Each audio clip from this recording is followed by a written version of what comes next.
I want to thank them all for coming out here from Washington. I really appreciate their support. And I want to thank also our children, Catherine, Christina, Patrick, and Christopher, so much. Yes.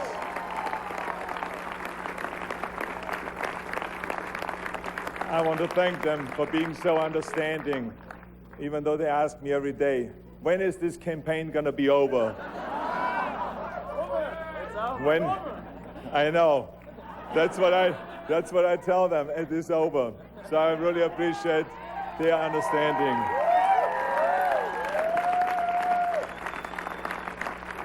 And I want to thank also all the people on this campaign, all the people that volunteered, the hard work they put in there, all of you people here. I want to thank them for manning the phones, for stuffing the envelopes, for handing out the flyers, handing out the yard signs, handing out the bumper stickers, raising the money. The fantastic job they've done, working around the clock all of them on my behalf. I wouldn't be standing up here today if it wouldn't be for you all. I want to thank all of the volunteers, all of you, for the great work.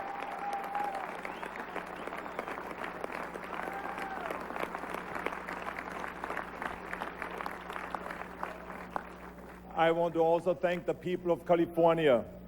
From the time I came over to this country, you've opened up your arms to me. You've received me. You've given me opportunities, endless amount of opportunities. Everything that I have is because of California. I came over. That's right.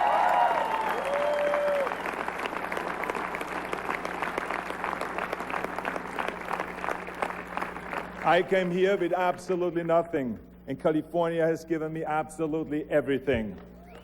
And today, California has given me the greatest gift of all. You've given me your trust by voting for me. Thank you very much to all the people of California for giving me that great trust.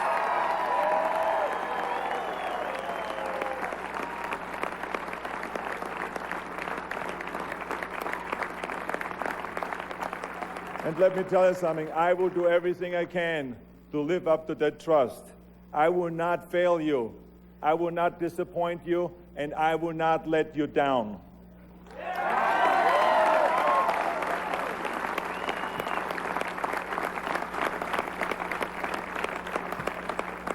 For 2 months, I've been speaking out about the need of bringing back fiscal responsibility to this state, bringing back the positive business atmosphere, bringing back businesses, bringing back jobs, and bringing back our education.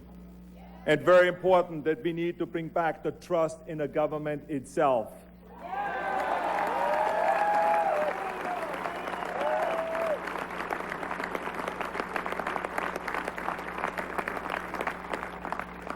For 2 months, I went up and down the state and listened to the people. I met good, honest, and hardworking people, people that want to raise their families here, people who want to do business here, who want to have jobs here, who want to educate their kids here, people that want to enjoy the clean air and the clean water. And I have heard your voice.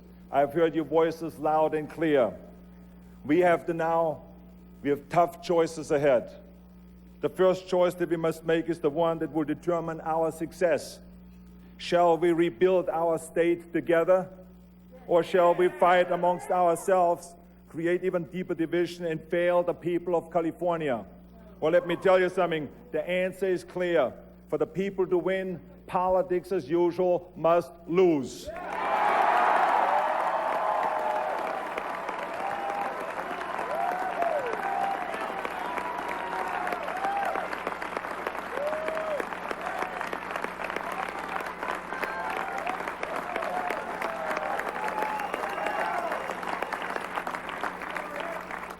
I will reach out to Republicans, to Democrats, and independents, to those who supported the recall and those who did not, those who supported me today and those who did not. I want to reach out to everybody, to young and old, rich and poor, people of all religions, all colors, and all nationalities. I want to be the governor for the people. I want to represent everybody.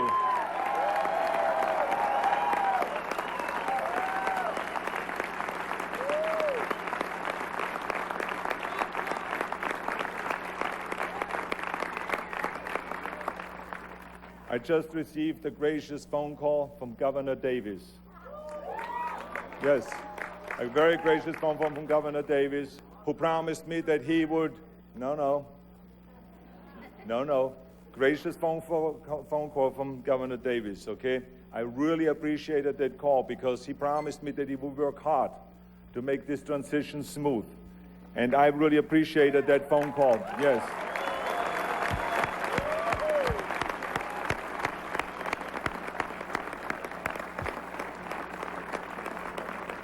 And I believe very strongly that a smooth transition is very important for the people of California. And this is why I instructed my transition team to treat their counterparts with the utmost respect.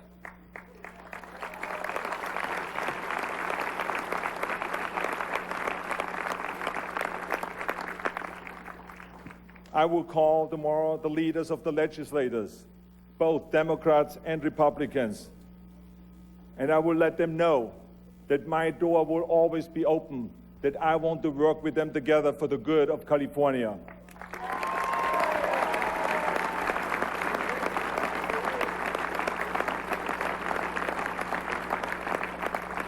And the same goes also for the members of the legislators.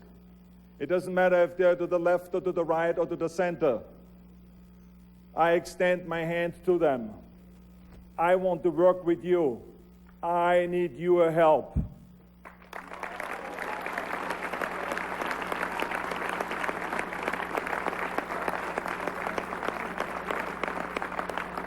And to the other candidates for governor, I also extend to you the olive branch of political reconciliation so that we can move California forward. Tonight we're all here celebrating, and we all have all reasons to celebrate. But tomorrow the hard work will begin. Oh yes.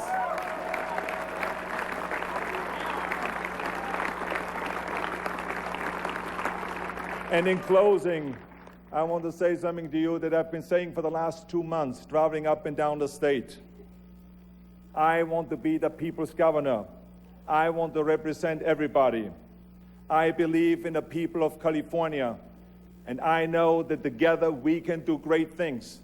I know that together we can make this again the greatest state of the greatest country in the world.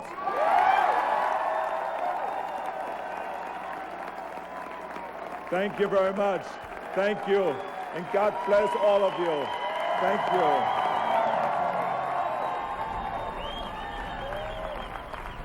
We just heard from Governor Arnold Schwarzenegger, the governor of the state of California. There he is with his wife, Maria Shriver, his parents-in-laws, Eunice and Sergeant Shriver. Those are certainly names of the past.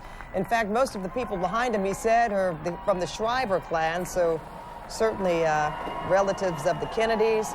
But this is Republican Arnold Schwarzenegger. 2 points to make here. He certainly extended a hand, as we saw him do there, to everyone, he said, who supported me and those who did not support me, including the legislature. I want to work with you. I want to work with everyone to make California the great state that it was. There had been some concern going into today's vote that if it were close, that this is a process that could have dragged out for weeks or even months, but it appears tonight, given the margin of victory, that Arnold Schwarzenegger will take office within 39 days, and he is the next governor of California. And we'll have more live coverage of Recall California after this break.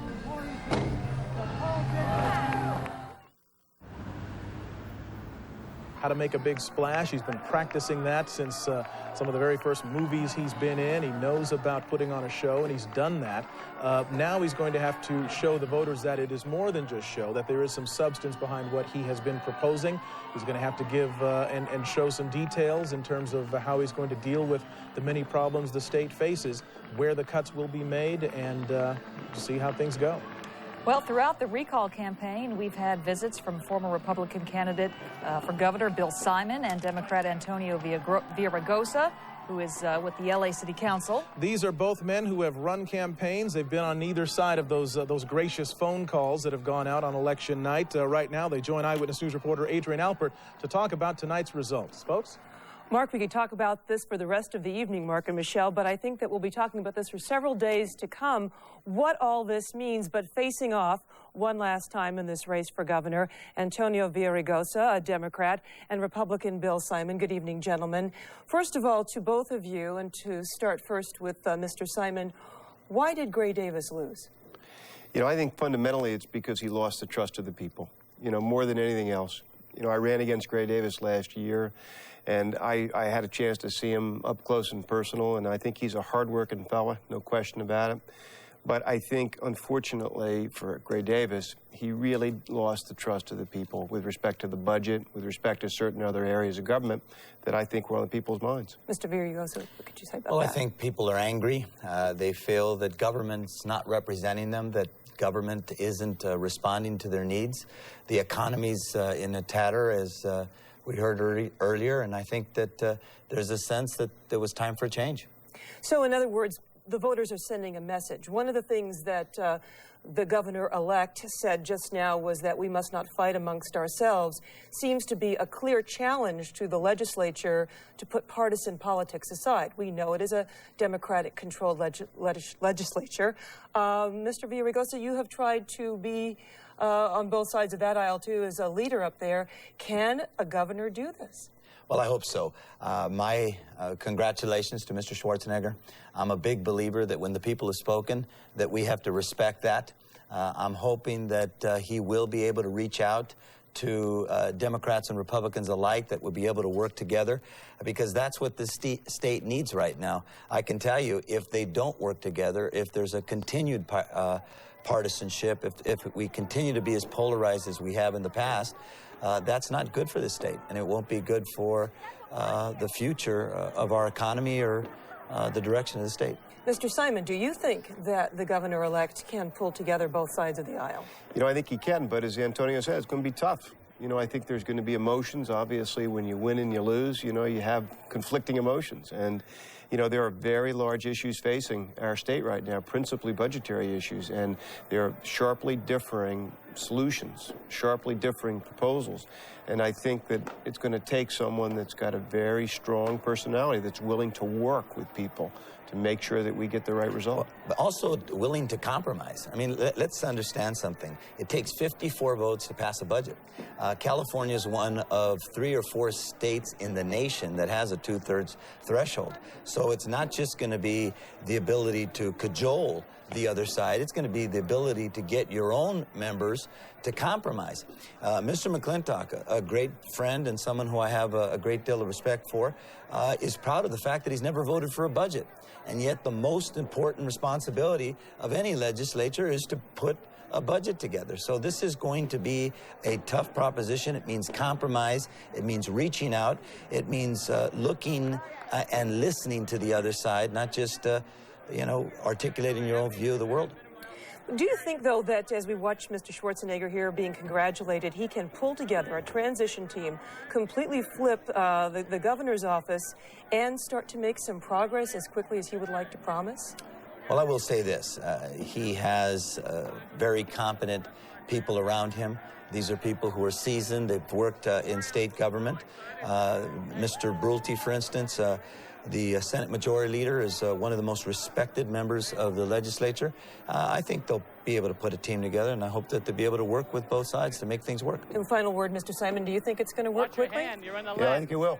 I have a lot of confidence in Mr. Schwarzenegger. I have a lot of confidence in the people he's got around him. And, you know, I think it's going to be a very interesting 60 to 90 days, though. There's no question about that. All right, gentlemen, thank you very much. We'll be all watching this, and again, trying to read the tea leaves in the days ahead as to what all the voters were saying about this. And Mark and Michelle.